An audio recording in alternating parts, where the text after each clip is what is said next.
Woo woo, 162. 162. Hey, what's going on, everybody? Welcome to episode number 162 of Mirrorless Minutes.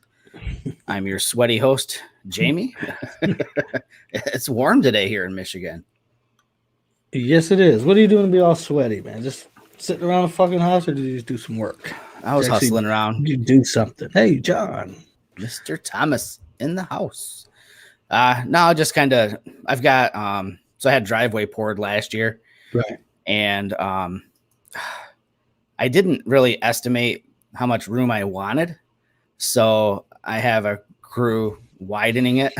Oh, they're going to kind of extend it more? Yeah. Yeah, oh, they're you increasing. got enough room on the side of the house, right? Yeah, they're increasing the width by 3 feet. And then my driveway kind of goes up and then it flares out and it's wider at the end. So I can get two side by side. Right. But where it flares out to pull in, it's not like a long enough flare out. So I'm having them extend it like way down. So double it, man. Yeah.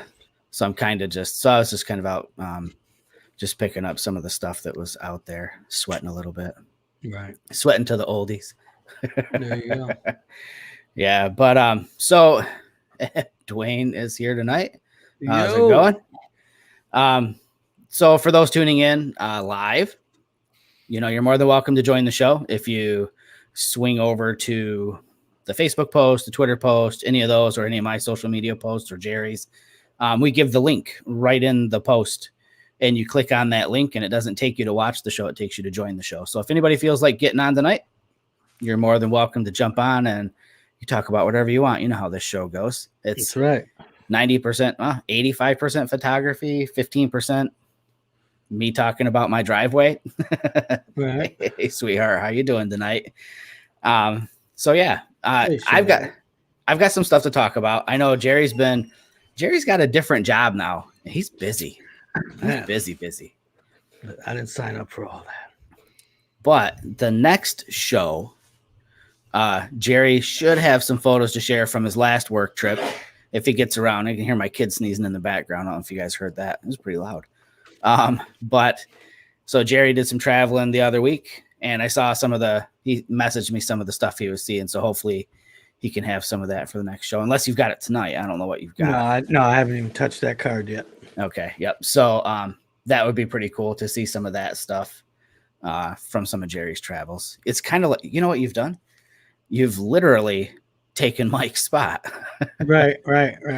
Yeah. Mike was the one that I got me a bike, and now I You travel. do. And, yeah, I'm Mike Jr.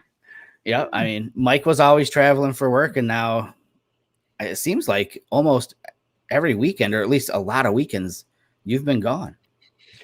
I've been on a move. Yep. So we have that to look forward to. Indiana tomorrow. Let me think. I was trying to remember what the weather was looking like. I'm trying to figure out if you're going to get any kind of cool stormy weather down there, because they get good stuff down in Indiana. I'm going to try to make it down and back tomorrow. I'm going to try not to spend the night. Oh, wow. Depending on how far you got to go, that could be a jaunt. Right. What's up, Mr. Helmer? How you doing? Hey, I went and seen the Fox kits over the weekend, Jason, up in Muskegon.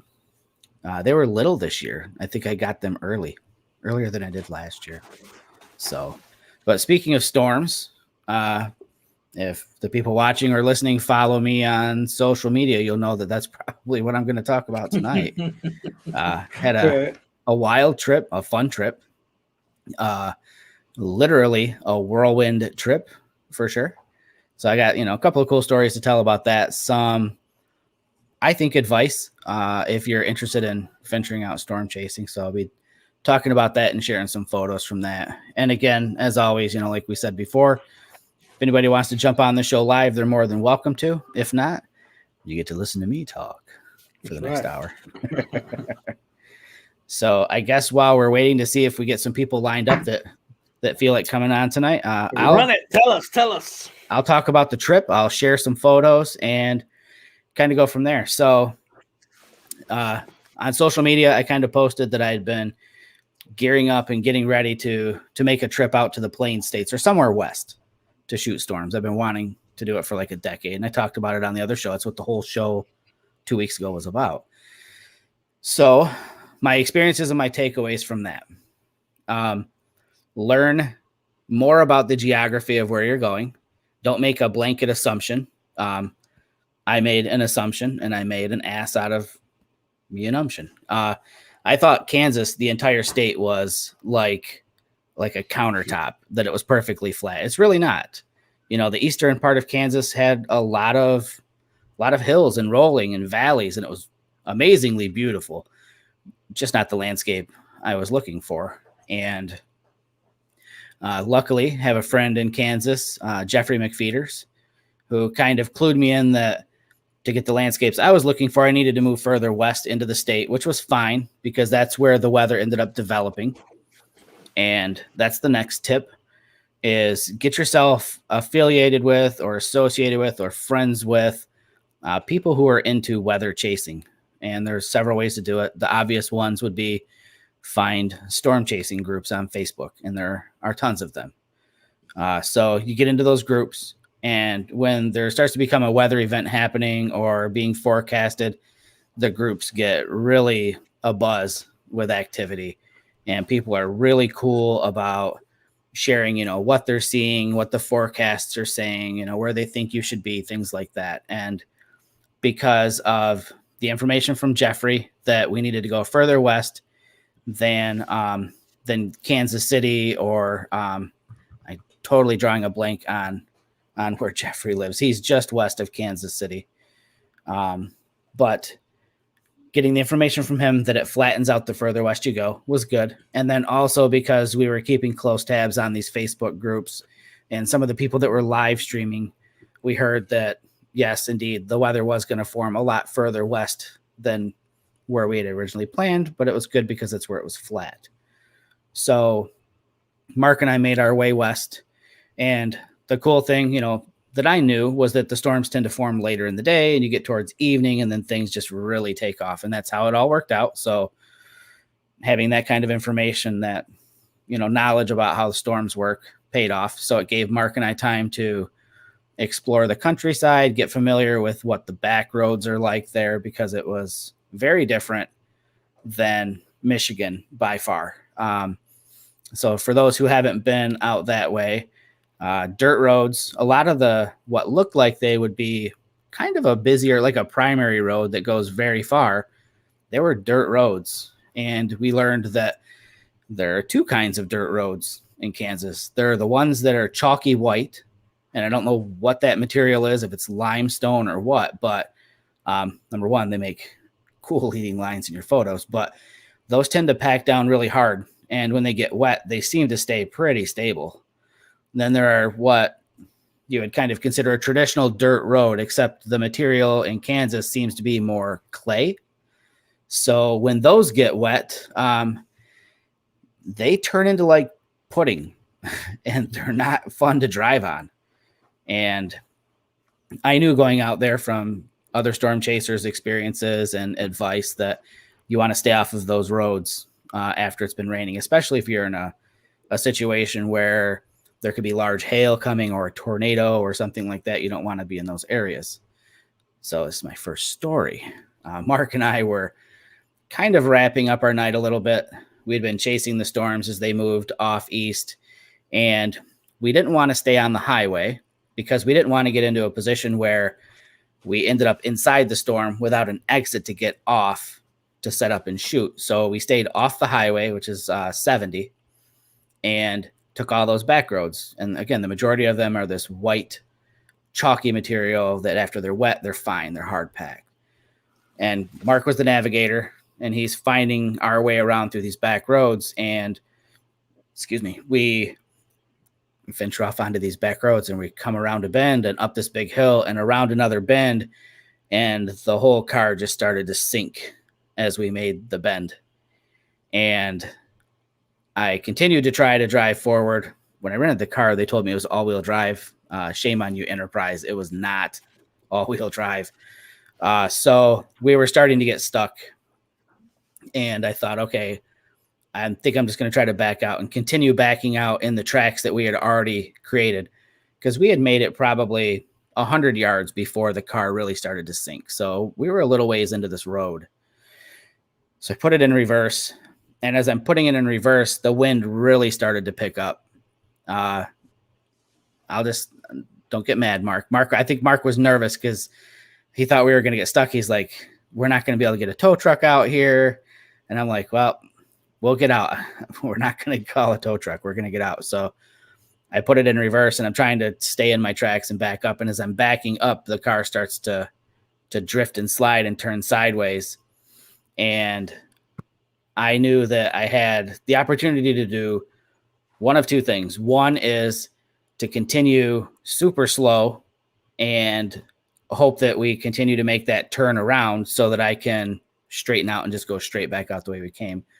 The other option was what I like to do in the wintertime in a front wheel drive car, which is get going really fast in reverse and crank the wheel and just do like a backwards, like J turn. So we didn't have that much momentum to swing it like I'm Tokyo Drift or something, but I did get on the throttle a little bit more and give us a little bit more momentum. So we did this whole maneuver where we spun completely sideways and ended up facing straight back out where we came, at which point I just put it into low and drove us back out. But for a minute there, it was kind of, I was scared a little bit because, again, the wind started picking up. We were on the backside of a tornado-warned storm. We were like in the red box, the danger zone where the tornado warning was. And like I said, the wind had picked up, the rain got heavy, and it's pitch black. There are no lights out there, no houses. We were probably 3 miles from the nearest house that we had seen.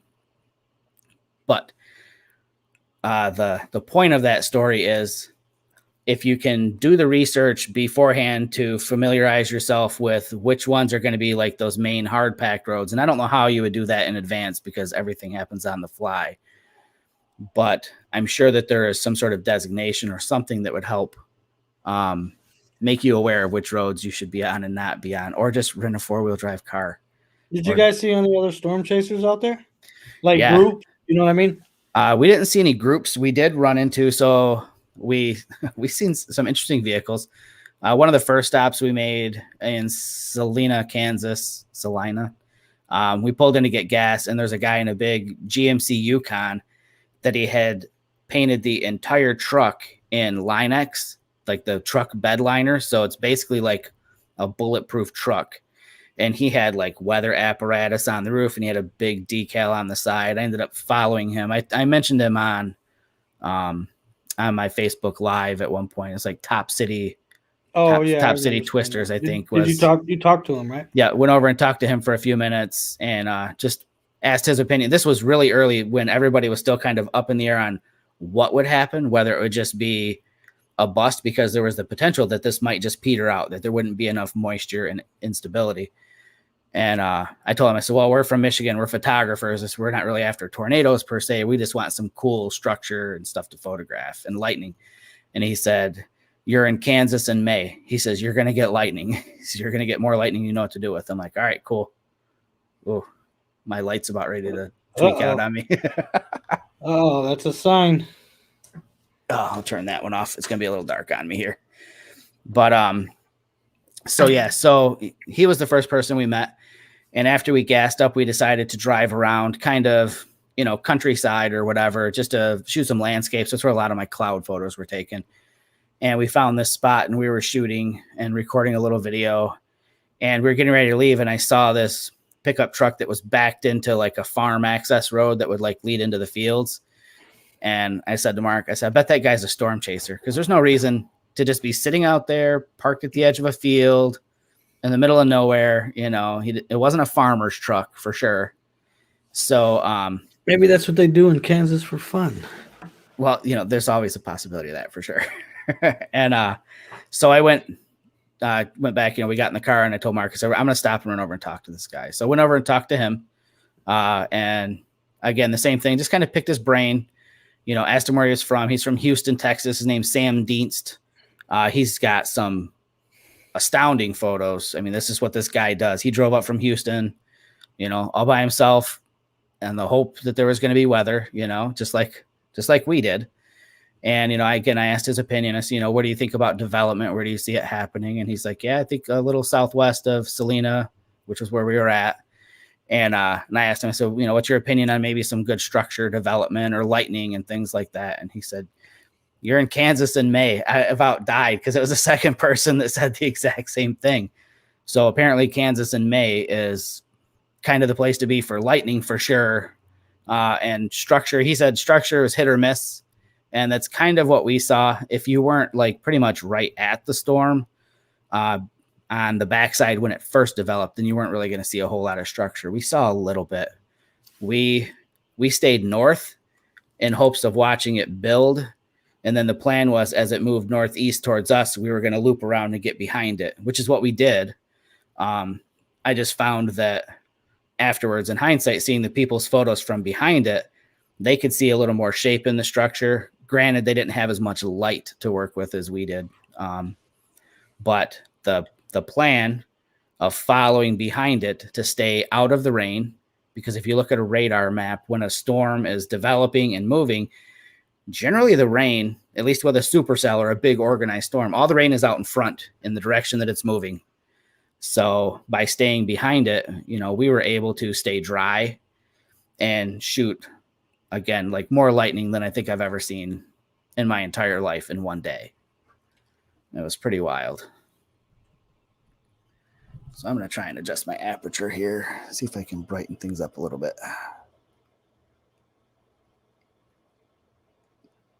Not easy to do from the backside of the camera. Whoa. Didn't really work. Anyways, so yeah, that was don't look back there. So that was kind of, the plan was it executed exactly how we wanted. We just didn't get the development that we were hoping for. And that's just the nature of the beast. You have to go out there on a hope and a prayer.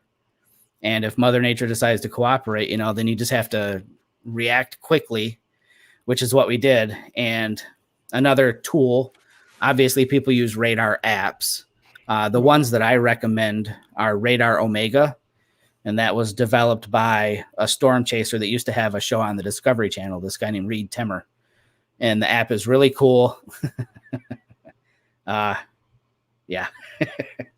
So it was developed by Reed Timmer. And what's cool about his app is that if you're like signed up with his network or whatever, you can see like where other storm chasers are that are using that app. And then some of those people have a little green ring around their location, and that indicates that they're live streaming.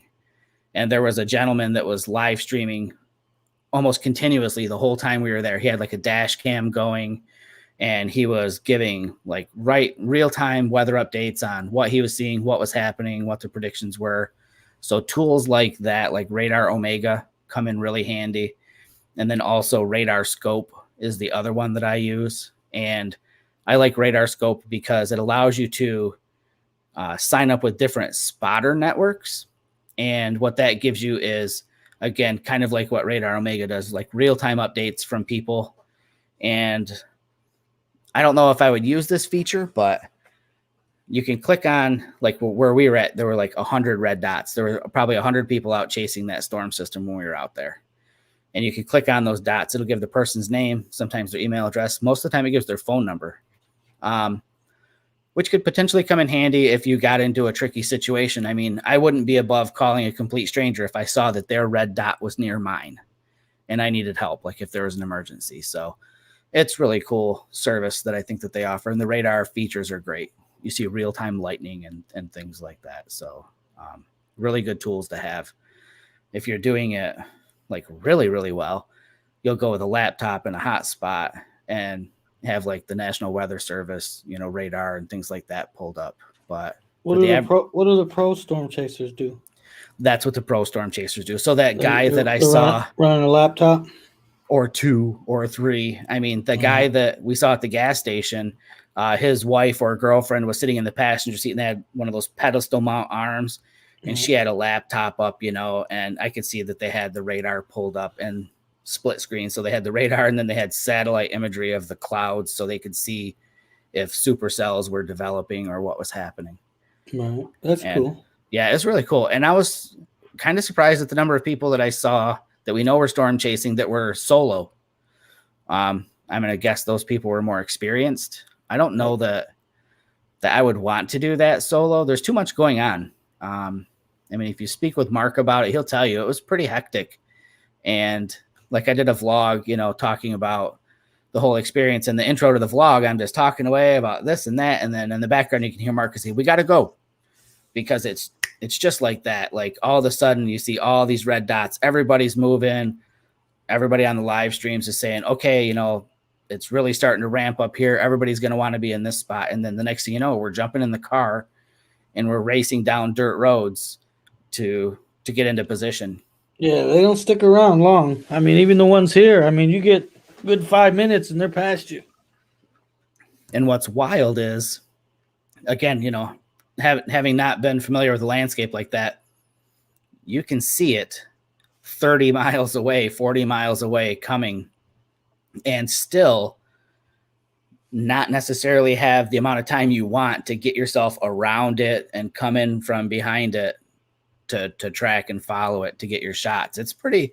Yeah, that'd be the cool thing about doing it over land versus the lake. Yeah, it's fun to chase it. It was really exciting. Yeah, along the lake, we just have to wait for it, and yep. Then it hits us, and then if you want to shoot the back end, then you're soaked. Yep. Yeah, it was a very cool experience. I loved that there was so much like emptiness. It sounds so weird to say that it was exciting to have nothing around, but for all the nothingness that there is out there, you will constantly come across an abandoned home, like a little shack of a barn sitting out in a field. You know, the windmills are everywhere out there because they're actually legitimately used for what they're made for. They're not decorations. They're actually out there pumping water for livestock. So there's windmills everywhere. Little towns, little podunk towns, you know, that might have like a rundown convenience store that's not in business and 2 houses next to it and a pile of rusty bicycles. Like, it was a cool spot to go. That's the shit you should have been shooting. And I think if I go back, I want to not do what we did, which was race out there and then race back. I'd like to go out and have a day of exploring leading up to it, because that stuff is cool. It's like it's the hidden America. It's real life. Yeah. I mean, that's when I was out in Ohio last weekend. That's what I was shooting. Yep. It's very cool. It's something that'll draw me back for sure. And I know it's not just Western Kansas is like that. I know it's Eastern Colorado. I know it's parts of Oklahoma and Northern Texas. You know, there's areas like that everywhere, but it's cool to be able to get into an area like that, have that, and then also know that you're going to have this other big event, you know, hopefully take place. So. And what would be cool is if you could get a damn supercell over the top of that abandoned gas station. If you wait there long enough, it's probably going to happen at some point in time. It's pretty wild out there, but it was a really good time. And like I said, I wouldn't want to go back and do it exactly how I did it this time. My timeline, for those who don't follow me online or not on Facebook anyway, so who wouldn't have seen my Facebook live posts. I picked up Mark at his house on Friday afternoon at 1:30, and we immediately left, and we drove pretty much nonstop straight through to Columbia, Missouri, and spent the night. I think we got to the hotel at 11 or so, maybe 11:30 at night. Pretty much took showers and crashed. Woke up the next morning at 6:30. By 7 o'clock, we were on the road. And we didn't stop driving until 2:30 Sunday afternoon when I dropped Mark off at his house. So we left Columbia, Missouri at 7 in the morning, drove literally probably an hour and a half from Colorado, I think, drove around, shot, and then chased through the night and just continued driving all the way back to Michigan.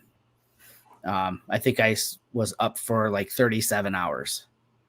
But I mean, Mark and I did take turns driving, and we both decided, that we weren't tired. Well, until we got like probably most of the way through Missouri. And then I'm like, holy crap, I'm freaking exhausted, But again, we just alternated driving, and it wasn't horrible. And I would do it again in a heartbeat. The experience was fun for sure. I'll share some pictures, and I can talk a little bit about, the what's going on in the scenes and all that stuff. And let's see, we want to share that. Okay, so this first one was somewhere between Hays and Salina in Kansas. So again, it's Western Kansas. And I think realistically, we're probably only about 2 hours from Colorado. So we were pretty much most of the way across Kansas. And this was probably about the peak, almost the peak of the lightning. And we had been shooting it for probably a half hour. And this was probably about 30 minutes before we ended up getting stuck. So off in the distance, the red lights, those are, the big giant wind turbines. And if you've ever been near those, you know how tall those are. They're massive. They're a couple 100 feet tall. And there are so many of them out in the distance, but it was cool to have those framed in the shot just because it shows a sense of scale and just how, it sounds weird to say, but how big the lightning was there. I mean, the lightning bolts were massive and nonstop. I mean, this shot right here, to get this shot in Michigan, honestly, like if I was shooting over Lake Michigan on an active storm, this might take me, 10 minutes of a long exposure to get this, or a 10-minute live composite or something like that. This was shot with the Sony, and this was probably like a 3-second shot or 4-second shot. The lightning was, people call it strobe lightning, or I'm sure there's other names for it, but it was literally, there were no pauses in the lightning. Every time you saw a flash, as soon as that flash was done, there was another flash, and it did that. We followed it for 3 hours of nonstop lightning like that. So this shot was just as everything was starting to ramp up. So again, we're positioned on the back side, and this is one of those roads that I'm talking about where it's that white chalky material that doesn't get super soft when it's wet, or at least we didn't experience it that way. And these roads, they go off into the distance as far as you can see, like 30 miles of a straight road. And it's funny, I was talking in a morning meeting for work about it. Somebody had brought up one of the pictures that I had shared, and they mentioned how flat and straight, and they asked about, drive, how fast do you drive, and what's traffic like, and do you stop at stop signs. And it was funny, we were flying down one of these roads trying to catch up, and you could see the crossroad up ahead. You could see for 10 miles in either direction, no cars. And Mark's like, don't stop, don't stop, don't stop. And I'm like, I still had to slow down and almost stop. I just can't run a stop sign, even though I knew that there was no one within like 50 miles. But very cool to be out in a place like that. And again, this is the backside of that storm system, and it's pretty cool. I've seen more mammatus clouds out there than I've ever seen in my life, and that's what you see right here. It's not like a really big display of them, but those are the clouds that just look like dimples hanging down from the bottom side, and what causes that is cold air plummeting through the clouds, and it forces them down into these dimpled shapes. This is shot, again, the frequency of the lightning is ridiculous, so this is shot with the Sony A7R3, and you can see how light it is out. So I'm not running a long exposure here. So I'm shooting at ISO 64 and at f16, no filter on. So with those settings, I think I'm at like a 4-second exposure, and it's just persistent, nonstop lightning. Again, never seen anything like it, and I cannot wait for the opportunity to do that again. And getting off of that subject and getting back home, last weekend, I spent time with my girlfriend up on the west side of the state, going to some of the parks over there and photographing the things that are popping up here in Michigan. So this was taken at, I think, PJ Hoffmaster State Park. It's a Jack in the Pulpit.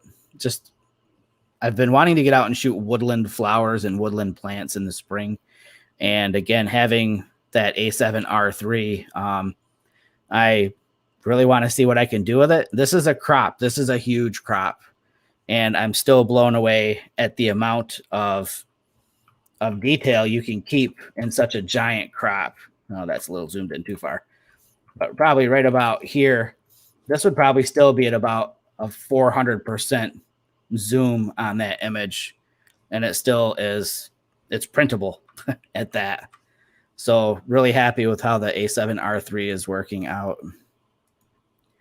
And then again, same thing, shooting fiddlehead ferns. This is with the A7R3 as well. And this is with the Viltrox 85 millimeter 1.8. I love just how shallow the depth of field can be at 85 millimeters and 1.8. It's kind of hard to beat. And last night, I found these canola fields. I'm shooting a wedding Saturday, and en route to the wedding venue to check it out last weekend, I passed by these canola fields, and I went 2 years ago up north, hours and hours from home, to try to find canola fields to shoot, and found this one, and it was horrible. It looked like a weedy lawn, basically. There was nothing like what this is. So when I saw this last weekend, I decided to pull over and shoot it, and messaged a friend of mine who lives down in the area where this field is, because I know that he's friends with a farmer who grew canola last year. Well, it turns out it's the same farmer. So I put a post out last night and said that I was going to go shoot the canola fields. And I messaged that friend of mine and I said, hey, I'm going to go shoot the fields. Do you want to go? And at first he was like, not really feeling up to it. He's dealing with kidney stones. So I guess I understand why he wouldn't want to go out. But he ended up messaging and saying he'd go. And just before I got to his house, he messaged and said, hey, I've got a secret spot where we can go. Again, because he knows the farmer. He had access to this road that kind of leads through the middle of the field. And I'm not sure what this road is for. It doesn't really go anywhere. It just goes out to a cement pad in the middle of this field. But anyways, we got to go out there. So we hung out there for about 45 minutes, 50 minutes, all the way into and just after sunset. So this is shot with the A7R3 out there. And this is with the Samyang 14 millimeter f2.8. I just wanted as much sky as humanly possible. And this is also a focus stacked image. It was super calm last night. There was no wind, so I was able to shoot at different focal lengths, or different focus points rather, and not worry about movement in the canola, causing some sort of blurring or any kind of issues like that. So that's what you see here. No filters on that. And this is actually the shot that was taken the weekend before when I first saw the field. So this was just pulled over on the side of the road after checking out that wedding venue. So I probably should have shared this one first. And it's the same thing, Sony A7 R3, but this is not focus stacked. This is shot at f16. So just to get as much depth of field as I could. And this is shot with a little bit longer lens as well. So this is the Tamron 28-75. And I'm zoomed out a little ways. I'm probably at about 50 or 60 millimeters on this one, just so that I could zoom past there was like a little wood pile and some weeds and stuff right in front of me. So I wanted to zoom past that. So I was able to compose the shot by zooming past the stuff that was in the way rather than having to walk further out into the weeds. So that is the stuff that I have to share. Very nice. Yeah, and now I've got a wedding to shoot on Saturday.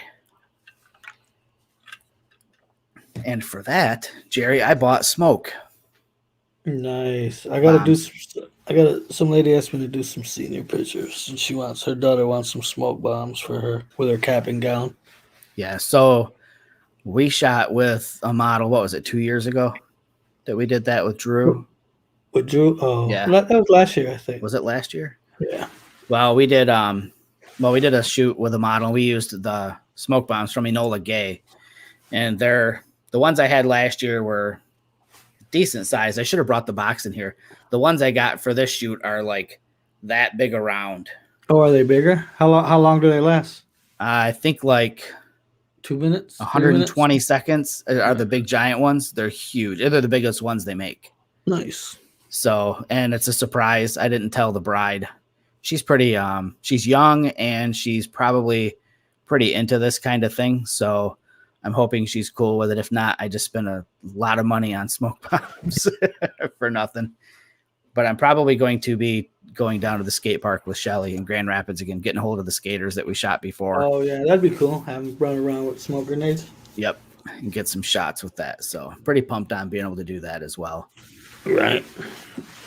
And like I said before, I posted on social media that now that once this wedding is done, I'm kind of open on my schedule again.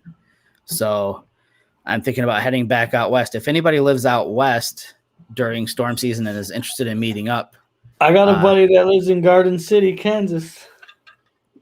It's west side of the state. He's a photographer too. Might be something to look into there, because I'm not sure where I'll end up. Obviously, it might be Colorado, it might be Kansas again, it might be Nebraska. I'm not sure. I just know that I'm not done yet. I have at least one more trip in me. You have not satisfied the urge. No, I really haven't. And you never get tired of shooting storms, though. I mean, who would? You know? No, they're so different. Everyone. Well, they're intense. I mean, sunsets are even different. Yeah. But I get tired of shooting sunsets. Yeah. I never get tired of shooting storms. Yeah, and this was different. I mean, storms are. I mean, people would say storms are storms, but honestly, this was unlike anything that I had ever seen before. So I have to do it one more time. Right, and I mean, we'll get once or twice a year where it lightnings for 2 or 3 hours nonstop, but it's usually at 2 a.m. and I'm not going out to shoot that shit. Right.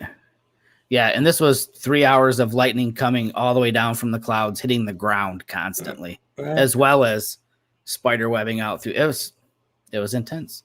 I bet. So Dwayne wants to know where in Ohio were you? Marion. So John Thomas asks about a sparkler outlining the couple. I would say yes to that, and did something similar for an engagement shoot I did over the winter. I had them, each one of them, draw half a heart, and then there behind it. It turned out super cool. But this wedding is going to be at like 3:00 in the afternoon, and it doesn't really get dark until 9. So I don't know if I'll be able to pull that off. I don't know that I'm hanging out that late into the night. We'll start the wedding shooting between 10 and 11, beginning with the bridesmaids and the bride getting ready, and, the groom and groomsmen and all of that. So it'll be a long day. They budgeted us for 6 hours. We'll be there longer than 6 hours anyways, just to make sure we get stuff. But staying till 9, I don't think it's going to happen. That would be too long of a day. Yeah, this time of year kind of sucks for night stuff. Yeah, you have to wait so late. It's funny. I was talking about it last night with Shelly that, I was talking with her on my drive home from shooting those canola fields, and I was pumped on the shots I got. And by the time I got home, it was like 9:40, and I'm thinking, man, I don't want to edit them tonight. Right, right. I mean, because I, worked until 5, and by the time I was done feeding the kids and getting around to shoot, and like my day was nonstop, so I didn't edit until today. Yeah. All right, I got a couple pictures to share. Good. Just 2, but it's a couple. It's the only pictures I've taken in the last 2 weeks. Well, good. We'll take them. Uh-oh, something happened. Hold on.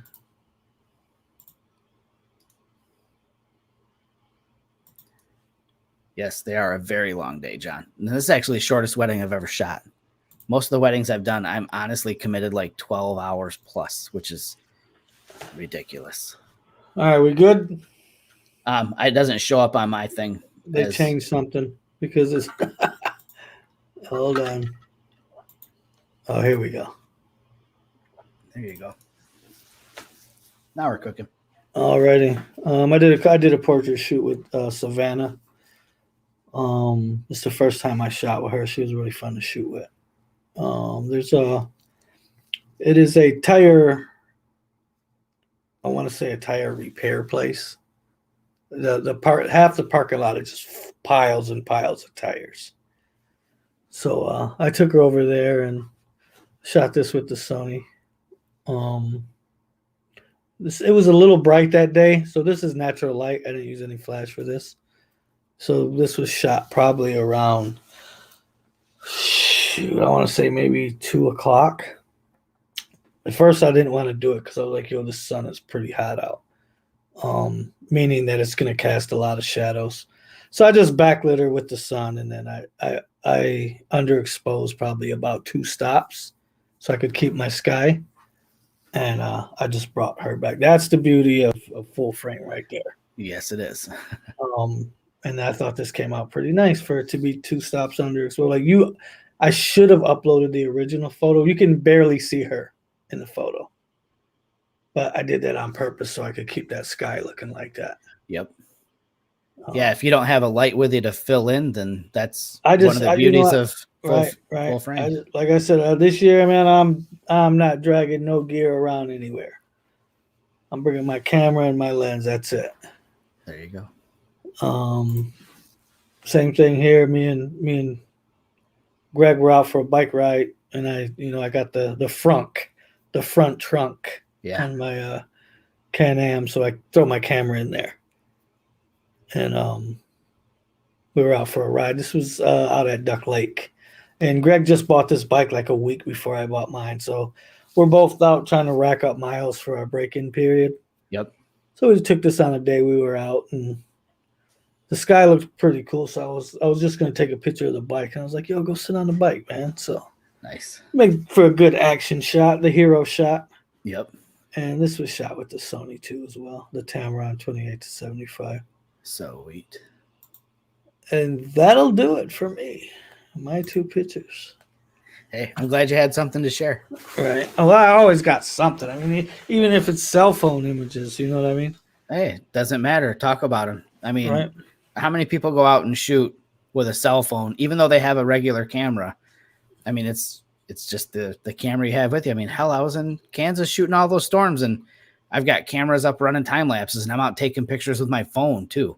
Right. You know, just because I could. Even there's a lot of times, even when I got my camera, I'm still shooting with my phone just for comparison. Sure. Without a doubt. No, you can't beat it, especially as good as phones are now. I mean, hell, and honestly, half the people that look at photos are looking at them on a phone, and they're not going to see them in high res anyways. So, yep. Yeah. Well, yep, Dwayne. All right. Well, it's a short show this week, you guys. And I've got stuff to do. Jerry's got stuff to do. And nobody wanted to come on and play. I got to go explain why I got goddamn speeding ticket today for 20 miles over the speed limit in my work vehicle. Oh, man. I don't envy you for that one. That's a bummer. Driver school, here I come. Yeah. Jeez. Well, all right, you guys. Look, so in 2 weeks, we're going to have on a guest. It's somebody that I've been promising to get on the show for quite a while. It's a friend of mine from way back in my out of Chicago days when I was teaching at that conference. His name is Ron Pepper. He works for the company HDR Soft. They are the makers of Photomatics, and they do HDR software. Yeah. Yep. So, yo, dude, that was the first HDR software I used on my phone. I think that was everybody's first HDR software. You know, it was like, honestly, I think it was the first. That was okay. No. Yeah, Photomatics is a computer software. Yep, that was the first one I bought or I had for my PC. Yep. Yeah, I think that, you know, like I said, that was kind of, I think they were doing an HDR software before anybody was doing HDR yeah, everybody software. was using that. Yep. So I've been promising Ron to get him on for quite a while, and then COVID hit, and I know that, I don't know. Can you see me still? No, but we can see Shelly in the background. There we go. So I've been promising him, you know, like I said, and then COVID hit, and his work schedule got all crazy, so we just kind of lost contact. And then he reached out the other day and asked, he says, "Hey, are we going to do that?" And yes, sir. We'll do it for sure. Oh, yeah. So we'll have him on in 2 weeks. And until then, you guys get out there and get shooting. I want to see what you guys are doing out there. Take care.